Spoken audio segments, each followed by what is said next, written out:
प्रचंड उशीर झाला.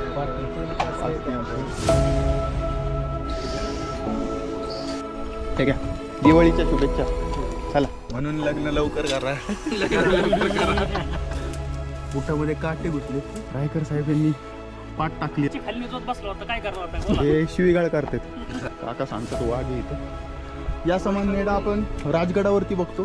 थोडा आपण फिल्टर करतोय असं.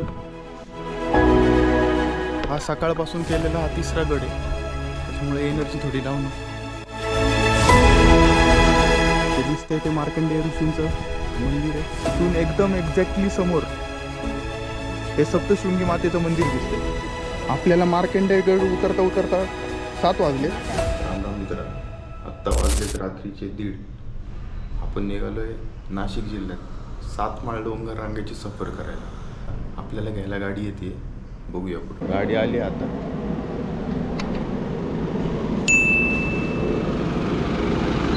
अरे मी किती वेळचं थांबलो इथं. काय आता आलाय तुम्ही? नाही, अहो यांनी फोन केला तेव्हाच आलो मी. रायकर साहेब काय म्हणता? डिझेल भरायला गाडी थांबली आता. कितीच भरलं? आता प्रचंड उशीर झाला. 3 तास ऑलरेडी लेट झालाय. आत्ताच फ्रेश वगैरे झालो या इथं छोट्याशा धबधब्यात आणि सप्तशृंगी गडाकडे चाललो आहे आता. नाशिक ठिकाणी इथंच थांबलो. तलाव का काहीतरी इथं व्ह्यू दिसतो, सुंदर व्ह्यू. सप्तशृंगी गडाच्या पायथ्याला पोचले आता. गाडी इथं पार्क करून हा दिसतोय तो सप्तशृंगी गड. मंदिरावर जायला पायऱ्या पण आहे आणि रोपवे पण आहे. आपण जाणारे पायऱ्यांनी. पण पायरी मार्गाला सुरुवात करून अर्ध्यापर्यंत आलो. प्रत्येक पायरीचं इथं पायरी क्रमांक लिहिलाय. हे राम मंदिर. जय सप्तशृंगी माते की जय. आपण वरती पोचलोय आता. भुवनीचं दर्शन, देवीचं मूर्ती दिसते. पण पुढे जाऊन बघू आपण. दर्शन झालंय सप्तशृंगी मातेचं. आत्ता देवीची आंघोळ चालू आहे, त्याच्यामुळे काही व्हिडिओ शूट नाही करता आला. पण तरी करण्याचा प्रयत्न केला. दुर्घेर प्रस्तुत सफर गडकोटांची आजच्या सत्रामध्ये आम्ही येऊन पोचलोय नाशिक जिल्ह्यातील कळवण तालुक्यामध्ये. कळवण दिंडोरी तालुक्याच्या सीमेवरती असलेला हा सप्तशृंगी गड. 3.5 शक्तिपीठ आहेत महाराष्ट्रापैकी. त्या 3.5 शक्तिपीठांपैकी हे अर्धशक्तिपीठ असं म्हटलं जातं. तुळजापूर, कोल्हापूर आणि त्यानंतर येणार हे सप्तशृंगी गड, असे 3.5 शक्तिपीठ असे म्हटले गेली. भारतामध्ये 51 शक्तिपीठ आहेत. त्या 51 शक्तिपीठापैकी पूर्ण शक्तिपीठ असलेलं हे सप्तशृंगी मातेचं शक्तिपीठ. प्रजापती दक्षाची मुलगी सतीला शिवाशी विवाह करायचा होता, पण प्रजापती दक्षाचा विरोध असल्यामुळं सतीचा त्या ठिकाणी विवाह झाला नाही, म्हणून तिने आत्मदहन केलं. तिच्या शरीराचे तुकडे घेऊन शिवाने तांडव केलं आणि त्याच शरीराचे काही तुकडे संपूर्ण भारतभर पसरले. त्यापैकीच उजवा हात या गडावरती कुठेतरी पडला आणि इथं देवी प्रकट झाली, असं अशी आख्यायिका आहे. या गडावरती येण्यासाठी आपल्याला जवळपास 550 पायऱ्या चढाव्या लागतात. असंख्य भाविकांची आराध्यस्थान असलेलं आमच्या पाठीमागं आहे हे सप्तशृंगी मातेचं मंदिर. आजच्या सत्रामध्ये प्रथमतः आम्ही सप्तशृंगी गड केला आहे. यानंतर नजरेच्या टप्प्यामध्ये येणारं हे सप्तशृंगी गडावरचं असलेले 7 शिखरांचं हे 7 माळ रांग. या 7 माळ रांगेमध्ये समोर दिसतोय तो मार्कंड्याच्या पलीकडं रावळ्या जावळ्या, त्याच्या पलीकडं धोडप, कनेरगड, अशी सह्याद्रीचा बेलाग आणि अभेद्यपणा तुम्हा आम्हाला सुखवत राहतो. आपण यावं, सह्याद्रीमध्ये भरभरून जागावं आणि आपलं आयुष्य उज्ज्वल करावं. धन्यवाद. देवी अंगात आली आहे. आजी 70 परत एकदा चालत आले आजी. आयला भारी आजी. चला, आम्ही पुण्याचे. आपण आत्ता उतरलोय सप्तशृंगी महिषासुरमर्दिनीचं मंदिर. आपण आता सप्तशृंगीचं दर्शन घेऊन कनेरगडच्या पायथ्याशी आलोय. सादडवीर या गावी आलोय आपण आणि गाडी इथं पार्क केली आहे. आत्ता थोडी नाश्त्याची तयारी चालू आहे. थोडी भूक लागल्यामुळं त्या नाश्त्याचं काम चालू आहे. कांदा कापायचं काम सगळे मदत करतात डायरेक्ट वरती जायचं बारी मध्ये जायचं डायरेक्ट सरळ तिथून डायरेक्ट सरळ त्या नाकानी सरळ नाकानी सरळ जायचं हा सरळ वरती वरपर्यंत जाते बघायसारखं त्या साईडला आहे का बघायला हा ते साईड बी हे साईड बी तिकडं हा ती कोपरा हा हा वरपर्यंत जाता येतं ना हा डायरेक्ट वरती केल्यावर जाता येईल. ठीक आहे दिवाळीच्या शुभेच्छा चला फॅमिली मॅन बघा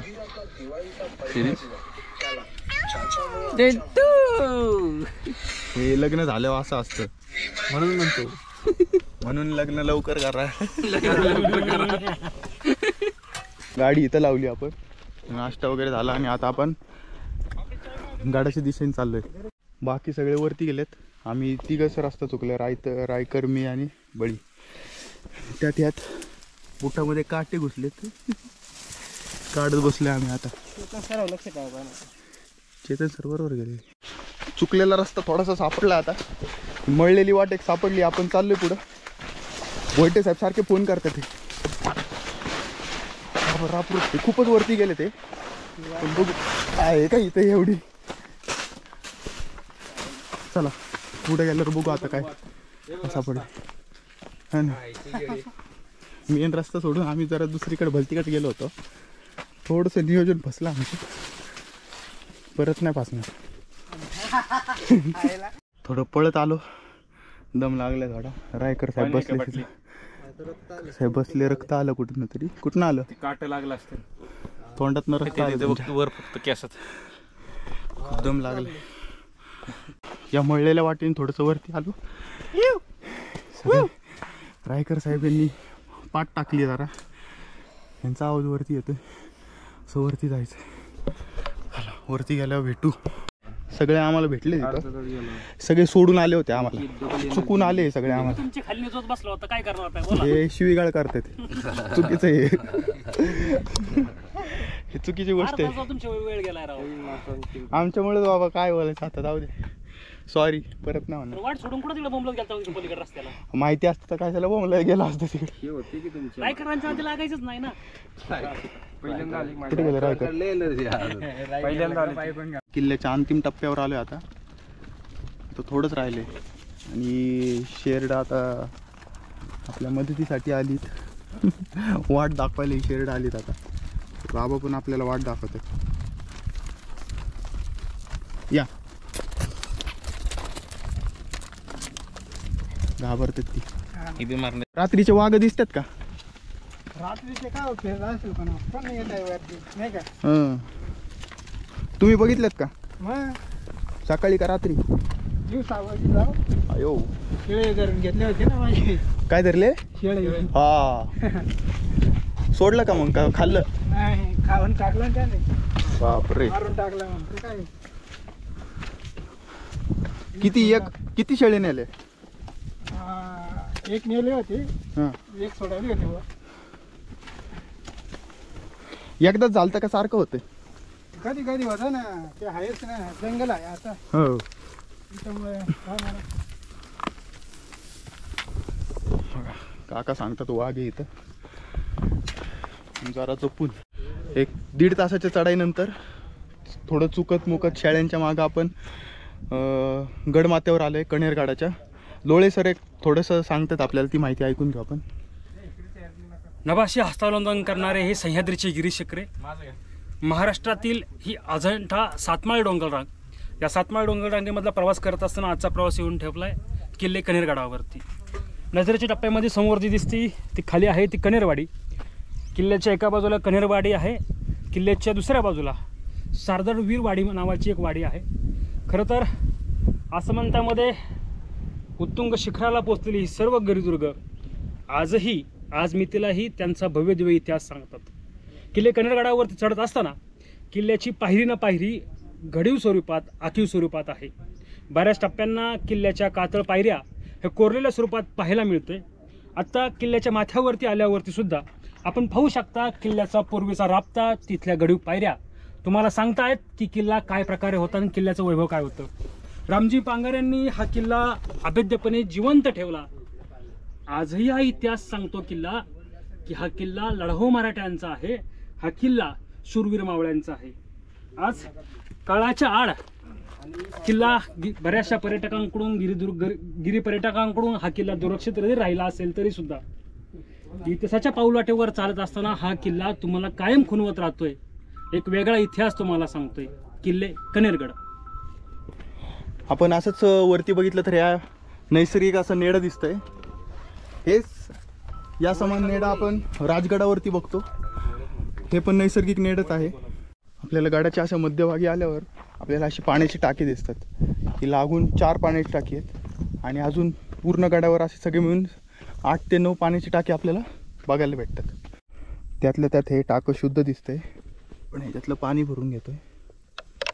दाखव बरं कसं शुद्ध आहे. तुमची बाटली द्या ना. ह्याच्या एवढं शुद्ध पाणी कुठंच नाही भेटत आपल्याला. पण शुद्ध पाणी आता हेच पाणी पिणार आपण. थोडं आपण फिल्टर करतोय असं. इकडे एक कापड लावले, त्या बाटलीला एक कापड लावले आणि थोडंसं सेफ्टीसाठी, कारण पाण्यामुळे खूप रोगराई होती. टाक्यावर किल्ल्यावर पाणी नाही होत, पण तरी पण एक कशाला रिस्क घ्यायची, प्रिकॉशन म्हणून एक. किल्ले कनेरगडाच्या गडमाथ्यावरती आल्यावरती समोर दिसणारी ही वीर पुरुषाची समाधी आहे किंवा शिवमंदिरासारखं एक शिळा आहे. त्याच्या पुढे दगडात कोरलेलं तुम्हाला नंदी दिसतोय. वरती तुळशीच्या वृंदावनासारखं 3 पाते दिसतात. ही वीरगळा नाही आहे नक्कीच, कारण की याला दिवे लावण्यासाठी एक कोप आहे. वीरगळेपेक्षा काहीतरी वेगळं आहे. खरं तर अभ्यासामुळे सांगता येत नाही नक्की काय, परंतु सह्याद्रीमध्ये दगडसुद्धा बोलतात. याचं हे जिवंत उदाहरण नजरेच्या टप्प्यामध्ये दिसणारा समोर दिसतोय तो मोहनदरी किल्ला. त्याच्या पलीकडच्या बाजूला अचला ऐवंत, या समोर आला तर पडऱ्याचा हा डोंगर आहे. तिथून त्या डोंगराच्या पाठीमागच्या बाजूला वणीचा सप्तशृंगीचा डोंगर दिसतोय. या बाजूला मार्कंडे डोंगर दिसतोय. सह्याद्रीची ही 7माळा डोंगर रांग अभेद्य आणि अचाट, आणि या डोंगर रांगेवरती अधिराज्य करणारी माता सप्तशृंगी, 7 शिखरांची राणी. अभेद्य दगडाला फोडायची ताकद मराठ्यांमध्ये होती, इथल्या स्थापत्यकलेमध्ये होती. याचा उत्तम नमुना पुन्हा एकदा आपल्याला किल्ले कनेरगडावरती पाहायला मिळतोय. कनेरगडावरती नजरेत येणारी ही तुम्हाला खळगे दिसत आहेत. तर एक खळगे एक विज्ञानाचा वेगळा प्रयोग म्हणता येईल.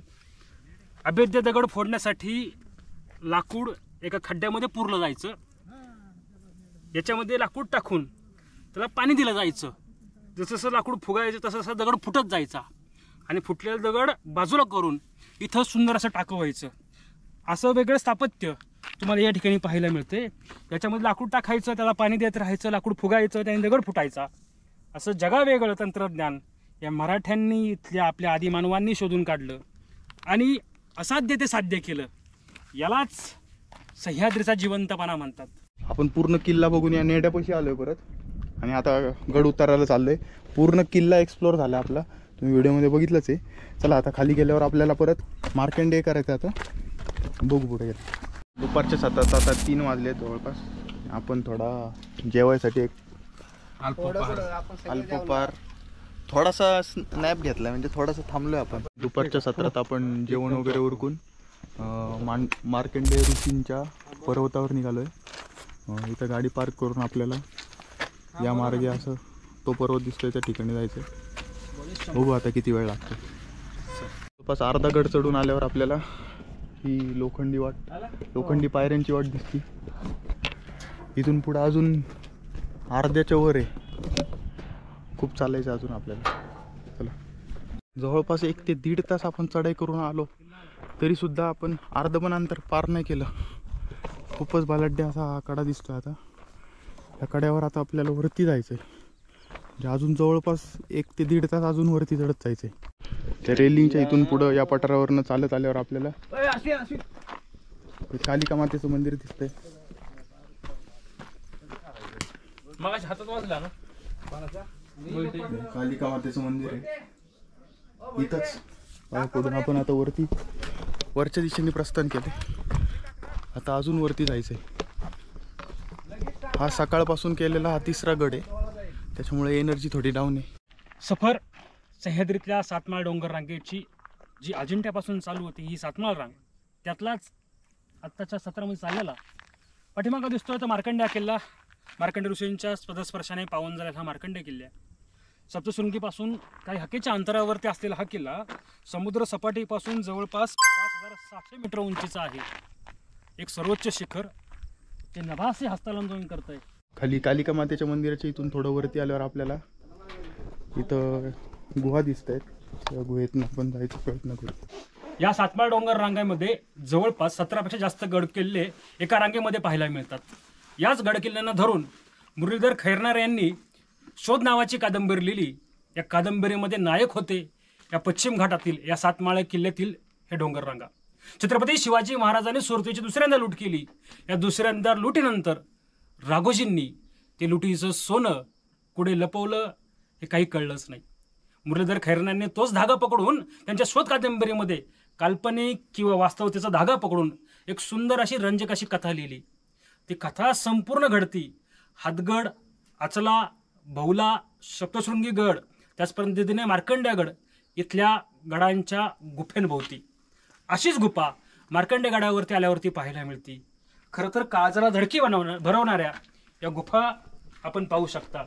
डोंगराच्या आत आणि डोंगराच्या पोटात रस्ते आणि घरं करणाऱ्या गुफा कदाचित छत्रपती शिवाजी महाराजांच्या सुरतेची लूट इथेच असेल का असा एक प्रश्न.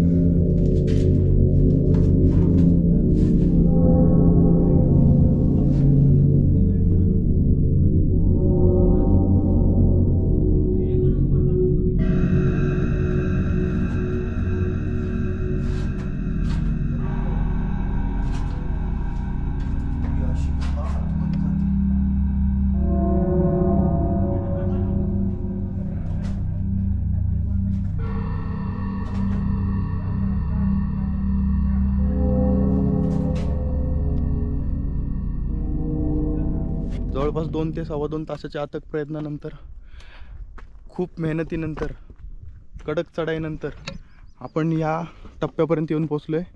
आणि हा शेवटचा टप्पा. हे दिसतंय ते मार्कंडेय ऋषींचं मंदिर आहे. आणि इथून दिसणारा जो नजारा आहे तो नयनरम्य, नेत्रसुख देणारा आणि आनंद गगनात मावत नाही. आमच्या एवढं कष्टाचं फळ म्हणतात त्यालाच. आणि सह्याद्रीने ते दिलं आहे आम्हाला. खूप सुंदर असा नजारा दिसतो आपल्याला. वा. आणि या मंदिराकडे बघून आपल्याला जवळपास महाराष्ट्राचं सर्वोच्च शिखर कळसूबाईची आठवण येते. ते पण याच प्रकारे असंच मंदिर आहे कळसूबाईचं पण. हे खूप अतिशय विहंगम दृश्य दिसते आपल्याला. वा. आपण आता मार्कंडेय गडावरती मार्कंडेय ऋषींच्या मंदिरात आलो आहे आपण. इथं हे मंदिर दिसतंय आणि इथून एकदम एक्झॅक्टली समोर हे सप्तशृंगी मातेचं मंदिर दिसतंय. एकदम स्पष्ट दिसतंय असं. सकाळीच आपलं दर्शन झालंय आणि हा विहंगम नजारा आपल्याला पूर्ण इथल्या सातमाळेचा दिसतोय. आतमध्ये जाऊ आपण. मार्कंडेय महाराजांचं, मार्कंडेय ऋषींचं हे मंदिर आहे. मार्कंडेय ऋषींचं सफर गडकोटांची दिवसभराच्या धकाधकीनंतर पहिल्या दिवसाचा प्रवास आज शांत होत चालला. सुरुवातीला सकाळी समोरचा वणीच्या गडावरती सप्तशृंगी गड केला. त्यानंतर कन्हेरगड करून आज तिसऱ्या टप्प्यामध्ये शेवटच्या सत्रामध्ये आम्ही मार्कंडेय गडावरती येऊन पोचलो. खरं तर नाशिक सातमाळ डोंगर रांगेतील हे किल्ले समुद्र सपाटीपासून फार उंच किल्ले आहेत. आम्ही प्रयत्न करत होतो एका दिवसामध्ये 3 किंवा 4 किल्ले करण्याचा. परंतु एका किल्ल्यावर पोहोचण्यासाठी 2-2-2.5 तासाचे ट्रेकिंग करून त्या ठिकाणी पोहोचावं लागतं. हे किल्ले फार उंच आहेत. शरीराची, मानसिकतेची आणि बुद्धीची कस आणि परीक्षा घेतल्याशिवाय राहत नाही. तुम्ही जर ट्रेकर असताल ना तर अनुभव असल्याशिवाय या गडांकडे फिरकू नका, हे नक्कीच. कारण की हे किल्ले खरंच शारीरिक क्षमतेची परीक्षा घेतात. आपल्याला मार्कंडेय गड उतरता उतरता 7 वाजले आणि एवढा अंधार झालाय की आपल्याला आता टॉर्चच्या प्रकाशात एकदम डीम लाईटमध्ये आपल्याला गड उतरावं लागतं.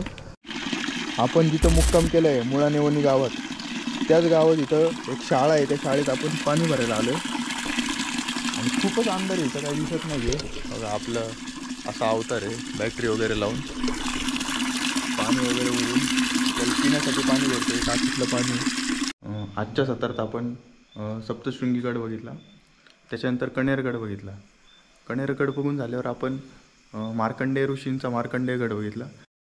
त्याच्यानंतर आपण मुळानिवणी या गावात आपण इथं रात्रीचा मुक्कामासाठी आलो आहे. तंबू वगैरे ठोकून आपण जेवण वगैरे झाले, आता झोपायची तयारी.